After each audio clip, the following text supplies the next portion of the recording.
ራሳቸው ሀገር ውስጥ ከፍተኛ ህዝባዊ ተቃውሞ የገጠማቸው ደግሞም ከግድያዎች ጋር በተያያዘ መንግስታቸው በከፊል ዝግ እንዲሆን የተወሰነባቸው የአሜሪካው ፕሬዝዳንት ዶናልድ ትራምፕ በኢራን ላይ ወታደራዊ እርምጃ ከመውሰዳቸው በፊት የጊዜ ገደብ ወይም ዴድላይን ማስቀመጣቸውን በይፋ አስታውቀዋል። ይህም በቀጠናው አዲስና አስከፊ ጦርነት ሊቀሰቀስ ይችላል የሚል ከፍተኛ ስጋትን ፈጥሯል። በሌላ በኩል ደግሞ የኢራን የደህንነት መስሪያ ቤት ኃላፊ ሞስኮ መግባታቸውና ከፕሬዝዳንት ቭላዲሚር ፑቲን ጋር መወያየታቸው ተሰምቷል።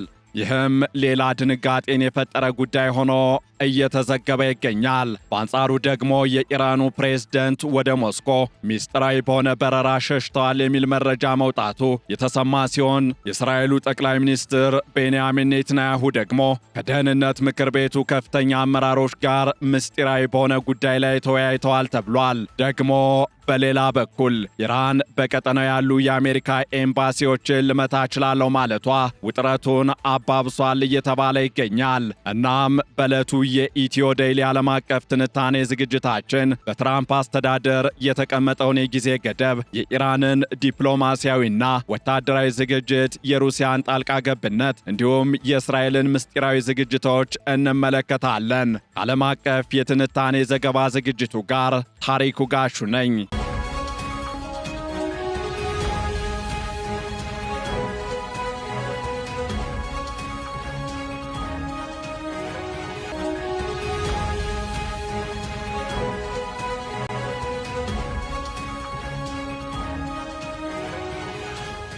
በመካከለኛው ምስራቅ ያለው ውጥረት ከመቼውም ጊዜ በላይ ወደ ለየለት ወታደራዊ ግጭት እያመራ መሆኑን የሚያሳዩ ምልክቶች እየታዩ ነው። የአሜሪካው ፕሬዝዳንት ዶናልድ ትራምፕ ለኢራን መንግስት ግልጽ የሆነ የጊዜ ገደብ ወይም ዴድላይን ማስቀመጣቸውን በይፋ ማስታወቃቸው ቀጠናውን ወደ ከፋ ቀውስ ሊከተው የሚችል አዲስ ምዕራፍ ከፍቷል። የአሜሪካው ፕሬዝዳንት ዶናልድ ትራምፕ በዋይት ሃውስ ኦቫል ኦፊስ ለጋዜጠኞች በሰጡት መግለጫ ኢራን አዲስ ስምምነት ላይ እንድትደርስ የጊዜ ገደብ እንደሰጡ አረጋግጠዋል። ትራምፕ የጊዜ ገደቡን በቀጥታ ለቴህራን አሳውቀናል፣ እነርሱም በእርግጠኝነት ያውቁታል ሲሉ ተናግረዋል። ይህ የጊዜ ገደብ የሚያበቃበት ትክክለኛ ቀን ባይገለጽም አሜሪካ በፋርስ ባህረ ሰላጤ አካባቢ ግዙፍ የባህር ኃይል ወይም አርማዳ እያሰማራች መሆኑን ገልጸዋል። ትራምፕ አክለውም ስምምነት ላይ ከደረስን ጥሩ ነው፣ ካልደረስን ግን ምን እንደሚፈጠር እናያለን በማለት የጥቃት ዛቻቸውን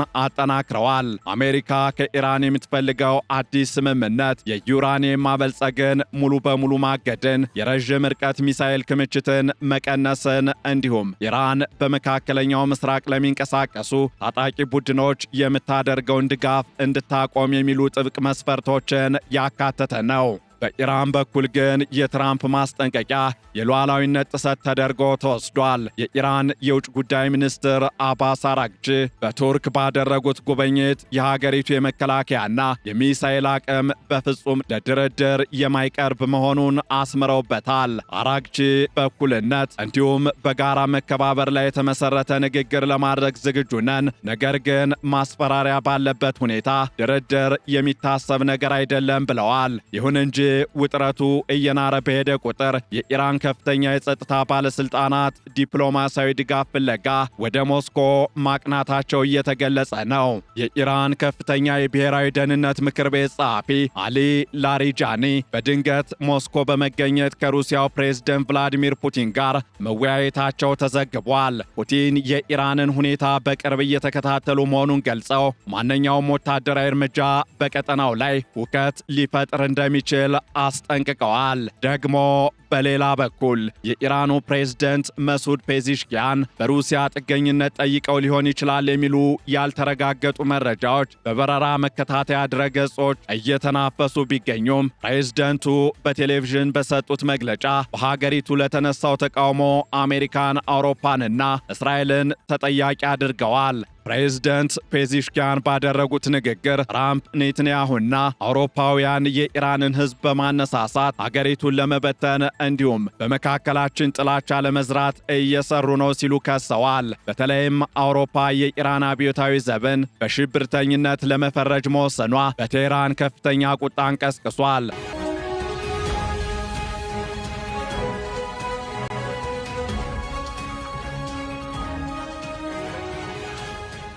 በጠቅላይ ሃይማኖታዊ መሪው አሊ ኻሜኒ የሚመራው አይሃን የተሰኘው ጋዜጣ የኢራን መንግስት የአውሮፓ ህብረት አምባሳደሮችን ከሀገር እንዲወጡ ጥሪ ማቅረቡን ዘግቧል። ከዚህም በላይ አሊ ላሪጃኒ እንደ ሳውዲ አረቢያ፣ ኳታርና የተባበሩት አረብ ኤሚሬቶች ያሉ የቀጠናው ሀገራት አሜሪካ በኢራን ላይ ጥቃት ለመሰንዘር መሬታቸውን ወይም የአየር ክልላቸውን እንድትጠቀም የሚፈቅዱ ከሆነ በእነዚህ ሀገራት የሚገኙ የአሜሪካ ኤምባሲዎች የኢራን ኢላማ እንደሚሆኑ ማስጠንቀቂያ ማስተላለፋቸው እየተገለጸ ይገኛል። ይህ ግጭቱ ቢፈነዳ ዓለም አቀፍ ዲፕሎማሲያዊ ተቋማትም የጥቃት ሰለባ ሊሆኑ እንደሚችሉ የሚያሳይ ነው።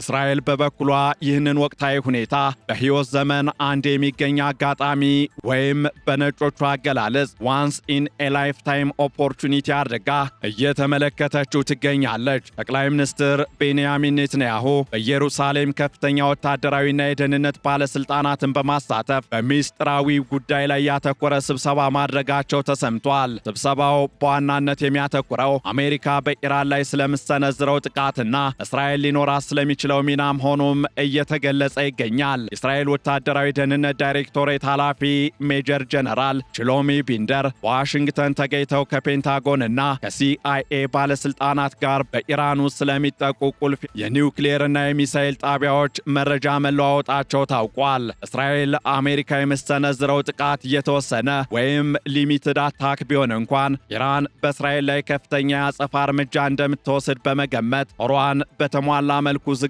አድርጋ በተጠንቀቅ ላይ ትገኛለች። እስራኤል በተለይም የኢራን የሚሳኤል አቅም በሰኔ ወር ከደረሰበት ጥቃት በኋላ በፍጥነት በማገገሙ አሜሪካ ግዙፍ ወታደራዊ እርምጃ እንድትወስድ ግፊት እያደረገችም ትገኛለች። ደግሞ በሌላ በኩል የትራምፕ በኃይል የታገዘ ዲፕሎማሲ ወይም በባለሙያዎቹ አጠራር ገንቦት ዲፕሎማሲ ተብሎ የሚጠራው ስልት ወታደራዊ ኃይልን በማሳየት ኢራንን ወደ ድርድር ጠረጴዛ ለማምጣት ያለመ ቢሆንም አደጋው ግን ከፍተኛ ነው።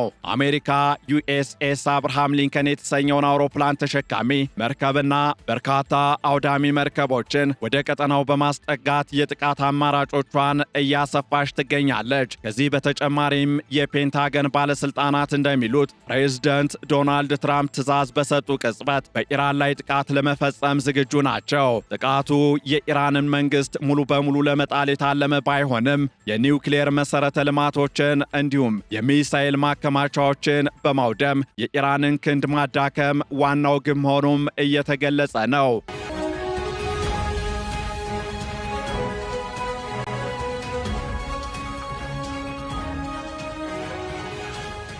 በተጨማሪም በኢራን ውስጥ በተነሳው ተቃውሞ በሺዎች የሚቆጠሩ ዜጎች መገደላቸውን ትራምፕ ለጥቃቱ እንደ ምክንያትነት ሊጠቀሙበት እንደሚችሉ ይታመናል። ከዚህ ጋር ተያይዞ ትራምፕ በሰጡት ማስጠንቀቂያ ቀጣዩ ጥቃት ካለፈው ሰኔ ወር የከፋ ይሆናል በማለት ኢራን በፍጥነት ወደ ስምምነት እንድትመጣ መክረዋል። ይህ በእንዲህ እንዳለ የኢራን ኢኮኖሚ በከፍተኛ የዋጋ ግሽበትና በገንዘብ ምንዛሬ ውድቀት ምክንያት እየተሽመደመደ ነው። ይህም በሀገሪቱ ውስጥ ሌላና አዲስ ህዝባዊ አመፅን ሊያስከትል እንደሚችል ተገምቷል። የኢራን ባለስልጣናት ግን የኢኮኖሚ ችግሩን እንዲሁም ህዝባዊ ተቃውሞውን የውጭ ኃይሎች ሴራ አድርገው እየገለጹት ነው። የመጀመሪያው ምክትል ፕሬዝደንት መሐመድ ረዛ አሬፍ ለጦርነት ዝግጁ መሆን አለብን፣ እኛ ጦርነት አንጀምርም፣ ነገር ግን ጥቃት ከተሰነዘረብን ራሳችንን እንከላከላለን ሲሉ ተናግረዋል። የኢራን ጦር ቃል አቀባይ ብርጋዴር ጀነራል መሐመድ አክራሚያን በበኩላቸው አሜሪካ ጥቃት ብትፈጽም ከኢራን ፈጣንና ወሳኝ ምላሽ እንደሚሰጣት አስጠንቅቀው ትራምፕ እንደሚያስቡትም ጥቃቱ በ2 ሰዓት ውስጥ ሊጠናቀቅ የሚችል እንደማይሆን በአጽንኦት ገልጸዋል። እንዲያም ሆኖ በአሜሪካና በኢራን መካከል ያለው ፍጥጫ በቀጣይ ወደ 2 አቅጣጫዎች ሊያመራ እንደሚችል ይገመታል። አንደኛው በቱርክና በሳውዲ አረቢያ አማካኝነት የሚደረጉ የዲፕሎማሲ ጥረቶች ፍሬ አፍርተው ኢራን ለአንዳንድ የአሜሪካ ጥያቄዎች እጅ በመስጠት ውጥረቱን ማርገብ ነው። ሁለተኛውና ይበልጥ አሳሳቢው አማራጭ ግን በትራምፕ የተቀመጠው የጊዜ ገደብ ሲያበቃ አሜሪካና እስራኤል የተቀናጀ የአየር ጥቃት በኢራን የኒውክሌር ጣቢያዎች ላይ መሰንዘራቸው ነው። እንዲህ አይነት እርምጃ ከተወሰደ ኢራን በእስራኤልና በቀጠናው በሚገኙ የአሜሪካ የጦር ሰፈሮች ላይ የሚሳኤል ዝናብ በማዝነብ ቀጠናዊ ጦርነት እንዲቀሰቀስ ልታደርግ ትችላለች። በሌላ በኩል ደግሞ ሩሲያ በቡሼህር የሚገኘውን የኒውክሌር ጣቢያ ሰራተኞቿን ለማስወጣት ዝግጅት እያደረገች መሆኑን መሆኑ ሁኔታው ምን ያህል አሳሳቢ ደረጃ ላይ መድረሱን ማሳያ ተደርጎ የሚወሰድ ነው። እናም የመካከለኛው ምስራቅ ወደፊት ዕጣ ፈንታ በትራምፕ የጊዜ ገደብ እንዲሁም በኢራን ያጸፋ ምላሽ ላይ የተንጠለጠለ ሆኗል። አሜሪካ የኢራንን ወታደራዊና የኒውክሌር አቅም ለመስበር ቆርጣ የተነሳች ስትመስል፣ ኢራን ደግሞ በገዛ ሀገሯና በውጭ በሚገኙ የአሜሪካ ተቋማት እንዲሁም አጋሮች ላይ ጥቃት በመሰንዘር ዋጋ እንደምታስከፍል እየዛተች ነው። ዓለም አቀፉ ማህበረሰብም በተለይ አውሮፓና የቀጠናው ሀገራት ጦርነቱን ለማስቀረት ጥረት እያደረጉ ቢሆንም በአሁኑ ወቅት እየተነፋ ያለው እምቢልታ ግን ጉዳዩ ወደ ወታደራዊ ግጭት እያመራ መሆኑን ያመላክታል። ትራምፕ በቀጣዮቹ ቀናት የሚሰጡት የመጨረሻ ትዕዛዝ ቀጠናው ወደ ሰላም ወይስ ወደ ጥፋት እንደሚያመራ የሚወስን ይሆናል።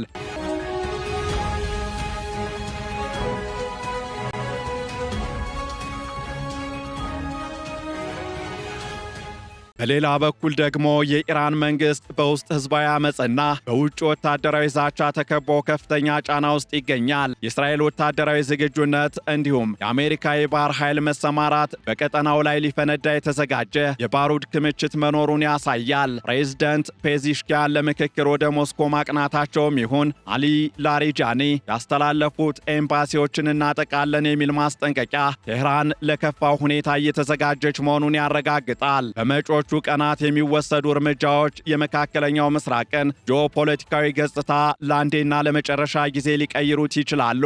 እናም የአሜሪካ ወታደራዊ ንብረቶች በቀጠናው መሰባሰባቸው፣ የእስራኤል ከፍተኛ ዝግጁነት እንዲሁም የኢራን የማስፈራሪያ ንግግሮች ሁሉም ወደ አንድ አቅጣጫ ማለትም ወደ ወታደራዊ ግጭት እያመሩ መሆኑን የሚያሳዩና ጉዳዩ ወደ ከፋ ደረጃ እየተሸጋገረ እንደሆነ በጉልህ የሚያመላክቱ ናቸው። የትራምፕ የጊዜ ገደብ ሲያበቃም አሜሪካ ጥቃት ከሰነዘረች የቀጠናው ሀገራት በተለይም የአሜሪካ ወዳጅ የሆኑት ሳውዲ አረቢያና የተባበሩት አረብ ኤሚሬቶች በኢራን የበቀል እርምጃ ኢላማ ውስጥ ሊገቡ ይችላሉ።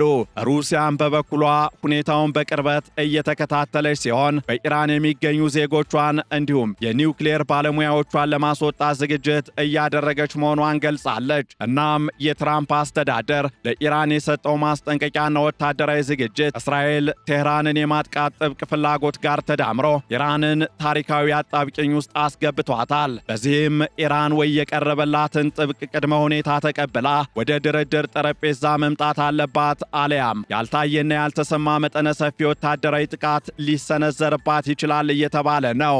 ይህ ሁኔታ ደግሞ ከኢራን አልፎ መላውን ዓለም ሊያናውጥ የሚችል የኢኮኖሚና የደህንነት ቀውስ ሊያስከትል እንደሚችል ይታመናል። ያም ሆነ ይህ አሁን ላይ የዲፕሎማሲው በር ሙሉ በሙሉ ባይዘጋም የጦርነቱ ዝግጅት ግን ከንግግሩ ይልቅ ጎልቶ እየታየና እየተሰማ ይገኛል። ይህንን ዓለም አቀፍ ትንታኔ ስናዘጋጅ ዘ ታይምስ ኦፍ ኢዝራኤል፣ አልጀዚራ እንዲሁም ቢቢሲ እና ዘ ሚድል ኢስት ሞኒተርን በዋቢነት ተጠቅመናል።